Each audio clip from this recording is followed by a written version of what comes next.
Boa tarde, você está vendo o BH do espaço. A imagem foi registrada pela primeira astronauta italiana da história e postada no Twitter, onde ela comentou: "E aqui está Belo Horizonte, que nome cheio de esperança." Samantha Cristoforetti, de 37 anos, é engenheira de voo e viajou para a Estação Espacial Internacional a bordo da nave Soyuz, um foguetão russo, em novembro passado, e ela volta ainda neste mês. Samantha está com um astronauta russo e outro norte-americano. A missão deles é testar os efeitos de voos espaciais sobre o corpo humano durante longos períodos. Sam virou sensação na internet com as fotos e vídeos que tem compartilhado, como este da novidade que ela levou para a viagem: uma máquina de café expresso, inédita em gravidade zero.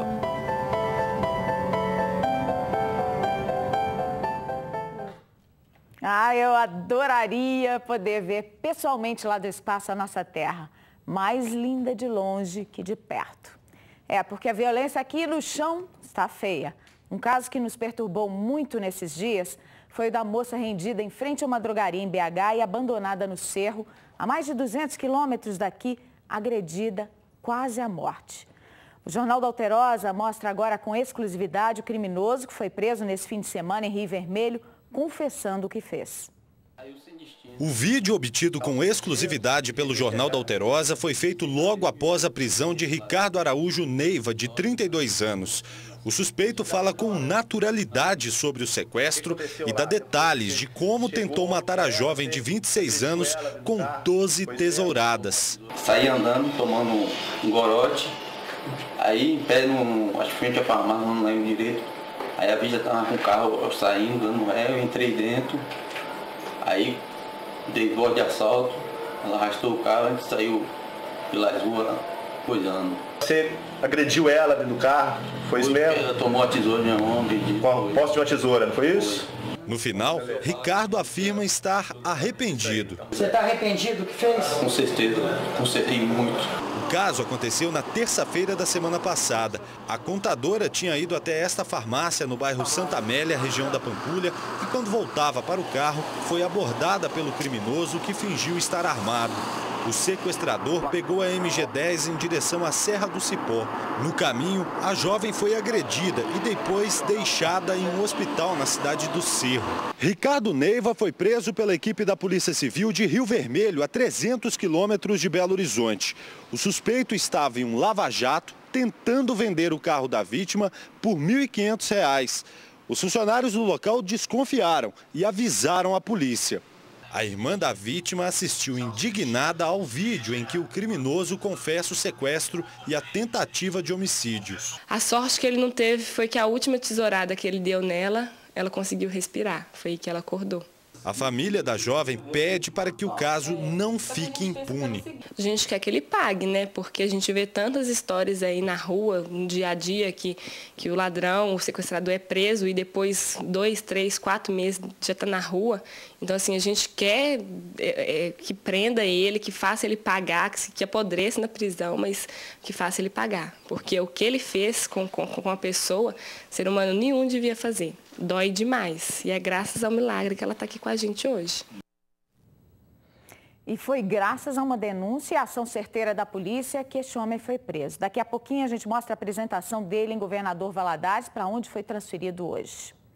A Polícia Civil indiciou por homicídio qualificado, tentativa de homicídio, fraude processual e disparo de arma de fogo em via pública os 3 PMs que balearam uma policial civil e mataram o marido dela em uma mata do Barreiro no fim do mês passado.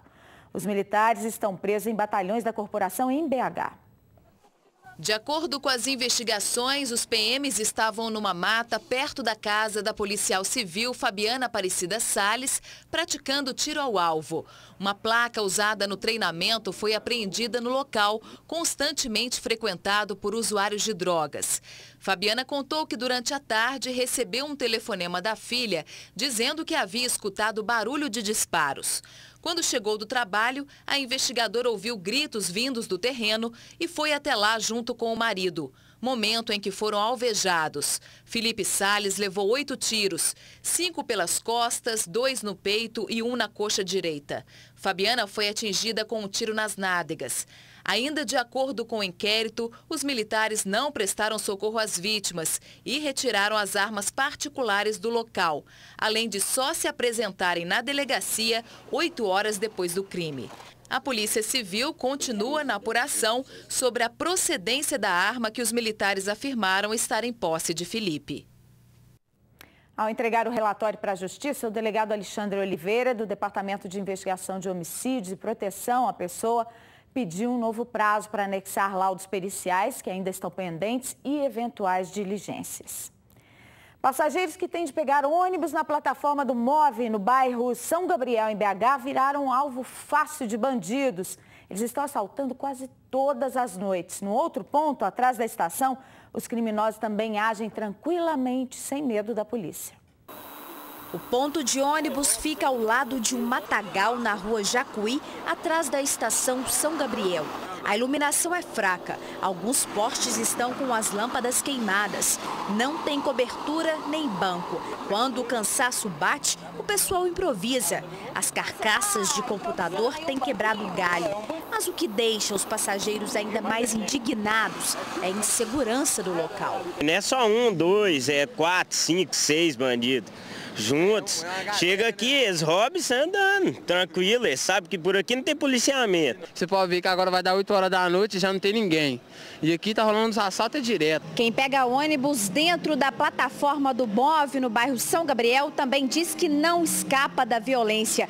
Principalmente neste ponto da estação, onde passam os ônibus que vão para Caeté, na região metropolitana. Usuários reclamam que assaltos têm acontecido quase todos os dias. Na semana passada, foram pelo menos 3. Chegam os 5 meninos por ali, 3 apontando armas. 2 meninos com as mochilas para recolher as coisas e as meninas fechando a parte de trás do ônibus para ninguém correr com as facas. Você viu o mesmo grupo quantas vezes? Na quarta-feira, na quinta e sexta-feira. A volta para casa tem sido um tormento. Já teve assalto aqui que nós corremos daqui até lá, o ladrão sentado perto da gente. Para o motorista, passar pela estação é o momento mais tenso de todo o trajeto. Fica cheio de vagabundo aqui em cima. Aqui eu tenho mais medo que na estrada. Este homem, que trabalha como fiscal na plataforma, também reclama. Não tem segurança praticamente nenhuma. Quando a gente precisa, a gente chama o policiamento para eles virem aqui, só que costuma demorar para chegar aqui. Tinha que ter aqui sim um policiamento para a gente, porque a gente não pode ficar de pés e mãos atadas, não. Trabalho o dia inteiro para esperar o ônibus aqui, poder ser assaltado. O Brasil hoje em dia tá osso. Só fala que vai melhorar, melhorar o quê? Melhorar nunca. A BH Trans informou que vai transferir o ponto da rua Jacuí, atrás da estação São Gabriel, para perto da rampa da passarela, o que deve garantir segurança e conforto para os funcionários. Já a Sudecap pede que os cidadãos liguem para 156 para pedir o serviço de manutenção da rede de iluminação. O Comando de Policiamento da capital ainda não respondeu à nossa produção sobre o patrulhamento lá naquela área. Houve bate-boca na audiência pública sobre denúncias de irregularidades em processos de adoção na Câmara de Barbacena nessa terça. O clima ficou tenso entre o juiz investigado pela Corregedoria do Tribunal de Justiça, Joaquim Gamonal, e o desembargador Dorgal Andrada, cuja família é de Barbacena e que foi como convidado. Comece a falar a verdade e vai correr perigos. Comece a falar a verdade. O desembargador sabe bem que ele não tem que falar nada de nenhum processo que ele não tem conhecimento. Isso é o mínimo. Estranho que o desembargador venha representar um deputado, mas é o direito dele que ele acha. Peraí, não tem que falar. Solicita ao desembargador que garanta a fala do juiz.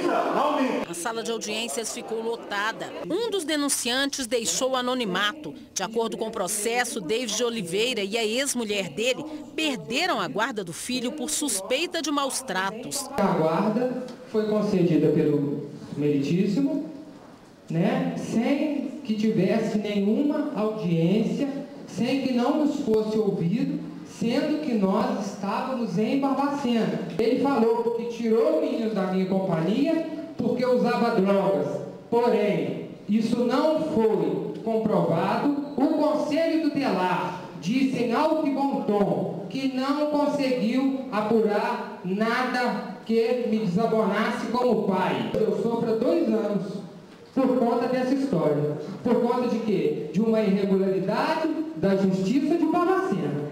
A advogada dele também mostrou o rosto. Lígia Braga disse que o juiz Joaquim Gamonal encaminhou a criança para a adoção, desconsiderando a família extensa. Os tios-avós entraram com pedidos de guarda dessa criança.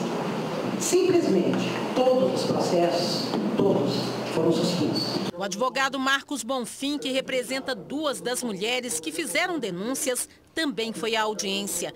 Ele conseguiu reverter o processo de adoção de uma mãe que teve o filho retirado. Havia uma ilegalidade, porque o próprio Tribunal de Justiça do Estado de Minas Gerais me concedeu a ordem por unanimidade. Joaquim Gamonal rebateu. Toda decisão judicial é passível de recursos.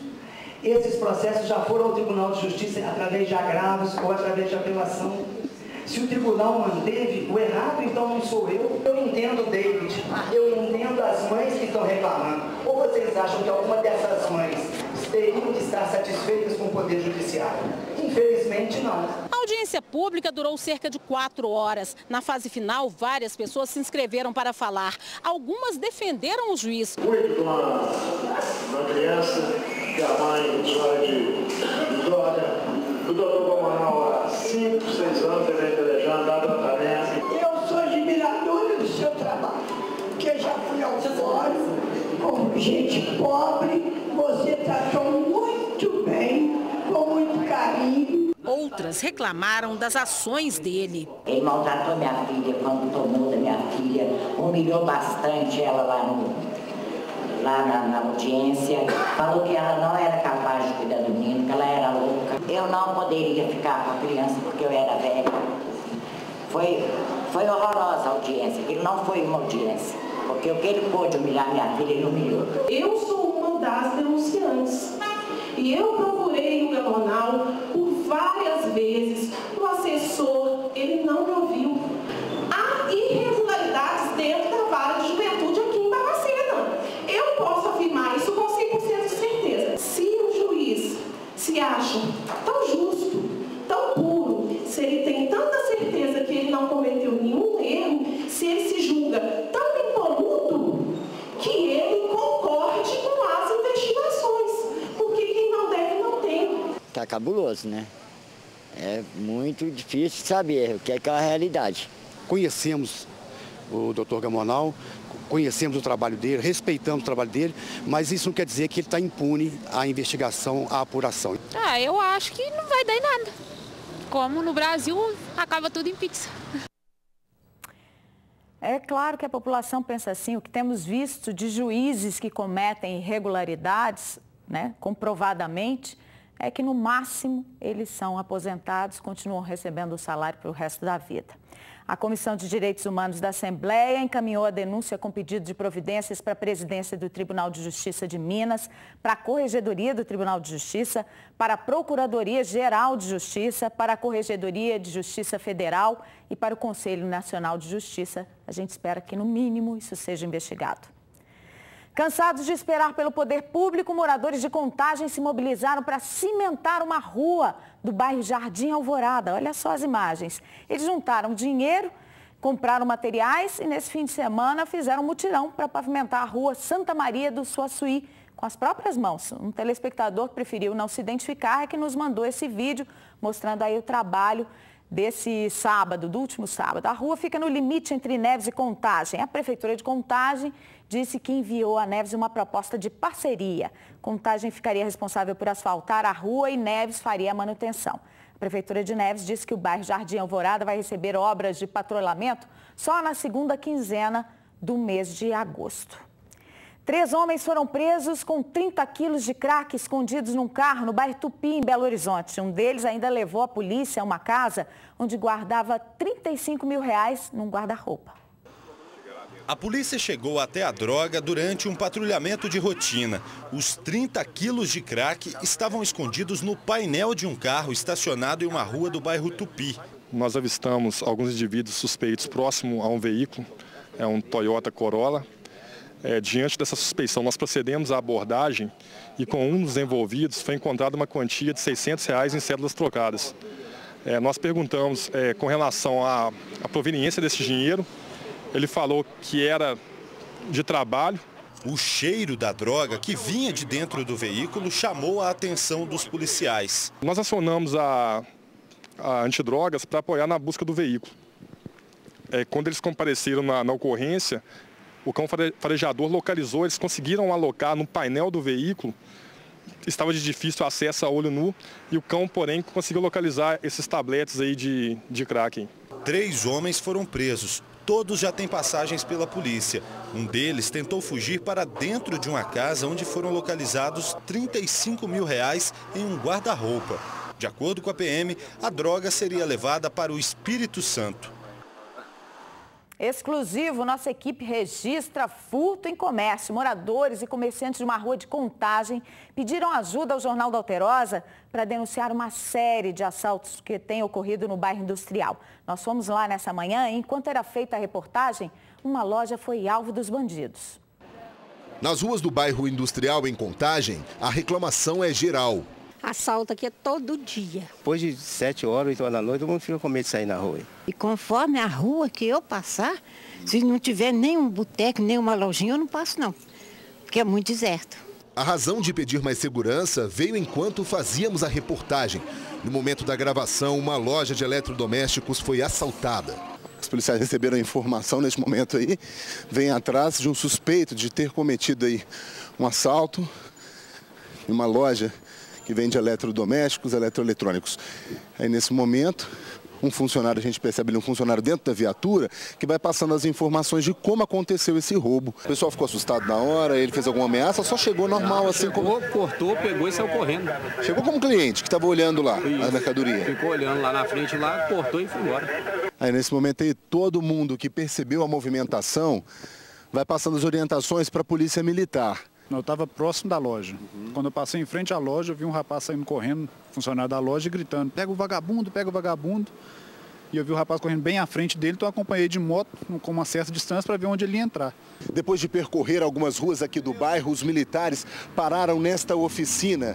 A suspeita é de que o rapaz que roubou o celular na loja se abrigou aqui, tentou se esconder. Neste momento, então, os policiais, eles conversam aí com o dono da oficina para ver o paradeiro desse criminoso. Mesmo com o empenho, o assaltante não foi capturado. São por situações como essa que os moradores têm passado diariamente. A dona do comércio ali, para baixo ali, da loja, saiu de uma loja, foi para outra, foi assaltada.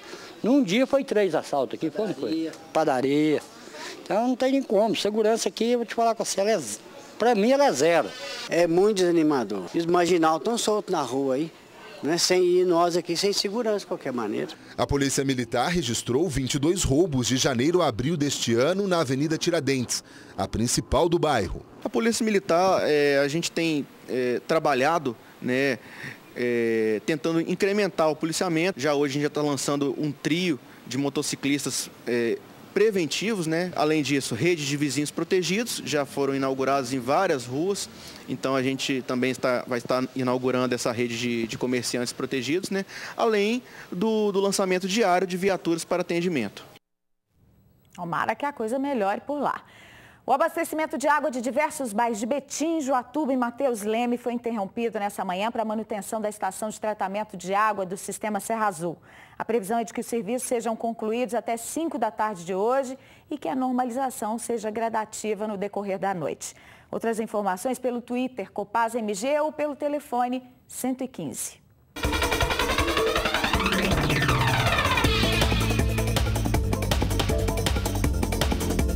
Uma frente fria avança sobre Minas nesta terça e deixa o tempo instável com chuva a qualquer hora do dia no norte e nos vales do Rio Doce, Mucuri e Jequitinhonha. No centro, oeste, Triângulo e Zona da Mata, dia de céu parcialmente nublado, a nublado com possibilidade de chuva isolada. Máxima de 25 graus em Belo Horizonte. Em Maria da Fé, a temperatura chega aos 17 graus. Aos 25 em Cataguases. Em Paracatu, os termômetros atingem 26 graus. e 25 em Passos. Ao vivo você vê Belo Horizonte, do alto da Serra do Curral. Infelizmente não é do espaço, que a gente não tem câmera lá ainda. A temperatura neste momento é de 24 graus, está mais friozinho na capital nesses dias. A umidade relativa do ar está em 57%. Postes da BR-040 estão sem luz. Um telespectador fez imagens e nos enviou, veja aí. Ele rodou gravando em vídeo a falha na iluminação no canteiro central da rodovia, entre o anel rodoviário e o trevo de Ouro Preto. E contou 142 lâmpadas apagadas nesse trecho. Diz que ligou para a concessionária e para a CEMIG e as duas disseram, bom, a CEMIG disse que era responsabilidade da concessionária, a concessionária que é das prefeituras por onde a rodovia passa, neste caso seria Belo Horizonte e Nova Lima. Realmente a iluminação pública dentro das cidades passou a ser de responsabilidade das administrações municipais. Mas de acordo com a Prefeitura de Belo Horizonte, o trecho é uma área de jurisdição federal. A responsabilidade seria do DENIT e da concessionária, a Via 040. Já a Prefeitura de Nova Lima diz que existe um plano para iluminar o trecho que fica no município, mas por enquanto estão trabalhando na MG30. Isso é um jogo de empurra, né? Quem sofre é o motorista, que já paga IPVA, vários outros impostos, né? Também na estrada tem que pagar pedágio. Daqui a pouco ainda vamos ter que pagar mais, pelo visto. O homem que confessou ter sequestrado uma mulher em BH e abandonado a mais de 200 quilômetros da capital foi apresentado pela polícia nessa manhã em Valadares. Na delegacia, o homem confessou o crime e disse que está arrependido. Muito, muito. Peço até desculpa à família dela e tudo, já pedi desculpa, perdão ao pai dela. Ricardo Araújo Neiva tem 32 anos. Ele anunciou um assalto, permaneceu com ela durante 12 horas. Tiveram luta corporal, ela tentou reagir. Chegou a tomar até a tesoura, que na verdade ela veio descobrir que era uma tesoura, tomou a tesoura, deu uma estocada nele, ele está inclusive com a orelha machucada em virtude do golpe. Ele, compleição física mais forte, pegou a tesoura, deu várias estocadas na vítima. A casa começou a cair para ele no seguinte sentido: estávamos lá em Rio Vermelho, até então não tinha notícia do que estava acontecendo, que a vítima era vítima de sequestro, não tinha notícia nenhuma. E esse sujeito chegou lá no Rio Vermelho para anunciar a venda do Fox 2013 por um valor de R$ 1.500 na zona rural. Um cidadão percebeu que alguma coisa de errado estava acontecendo e fomos atrás do veículo. Foi aí que o nosso investigador encontrou esse sujeito num lava-jato. E aí ele foi abordado, já falou que o carro era roubado, só não falou dos atos. Foi presa nessa manhã uma mulher suspeita de matar o próprio marido no bairro Fernão Dias, em Belo Horizonte, em novembro do ano passado. Há 14 anos, gente, o pai dele matou a mãe na frente de um shopping tradicional da cidade. Renata Aparecida Menezes Campos, de 39 anos, e Valdionor Santos, de 42, estão sendo ouvidos aqui no Departamento de Homicídios e Proteção à Pessoa. Eles foram presos por força de um mandado de prisão temporária. São suspeitos de participação na morte do marido de Renata, que aconteceu em novembro do ano passado. Na época, a suspeita era de latrocínio, roubo seguido de morte. Moacir Moraes Júnior, de 47 anos, foi baleado dentro do apartamento do casal, no bairro Fernão Dias. R$5 mil desapareceram do cofre. Renata e Valdionor foram presos hoje na mesma região. Segundo informações recebidas de fontes da TV Alterosa, Valdionor teria contratado 2 pessoas para executar o marido de Renata, mas isso ainda está sendo checado aqui no Departamento de Investigações. Durante toda a manhã, parentes de Moacir e também da Renata estiveram aqui no Departamento de Investigações. O que chama atenção nesse caso é que Moacir Moraes Júnior, a vítima, é filho de Márlia Mesquita de Moraes, que também foi assassinada em 2001 pelo marido. Etel Correia para o Jornal da Alterosa. Conhecer agora o talento de um casal de bailarinos de BH. Eles vão representar o Brasil no Campeonato Pan-Americano de Dança Esportiva no Chile. Sara e Bruno estão ansiosos e se preparam muito para fazer bonito na disputa, que acontece daqui a cerca de 10 dias.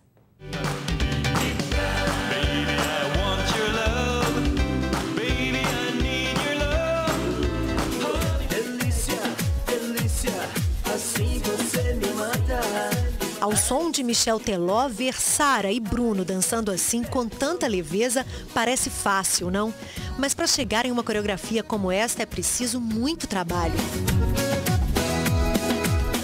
as informações que a gente tem e vamos sempre buscar em São Paulo para a gente estar fazendo os nossos cursos, pegando as informações, aprendendo cada vez mais para a gente poder trazer para Belo Horizonte. Para a competição pan-americana de dança esportiva que vai acontecer no Chile no final deste mês, o desafio de Sara e Bruno vai ser dançar sem saber qual será a música. A gente sabe qual ritmo vai ser tocado, a gente já tem uma rotina, a gente treinou em cima dos movimentos, em cima de sequências, mas como a gente não sabe a música, a gente tem que estar bem sincronizado um com o outro para a gente conseguir fazer um bom trabalho na hora. O casal vai competir com dançarinos da América Latina, Canadá e Estados Unidos. É um esporte que já está bem desenvolvido lá, então a gente está aguardando bastante. E o cinema também inspirou o casal. O filme Dança Comigo, com Jennifer Lopez e Richard Gere, virou coreografia. A personagem da Jennifer começa a ensinar o tango para o Richard Gere e é um momento bem, né, romântico e tudo, e foi isso que a gente tentou retratar.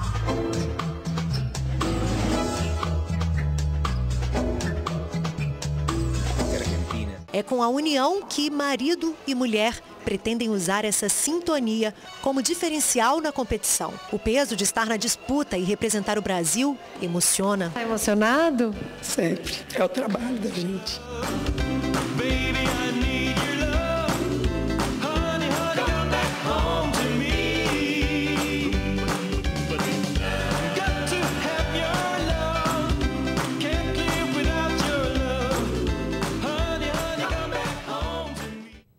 E a gente vai ficar daqui torcendo muito por você, Sara e Bruno. Sucesso! Vem aí o TV Verdade, logo mais à noite, 6h40, tem outras notícias do nosso estado. Uma boa tarde, até amanhã.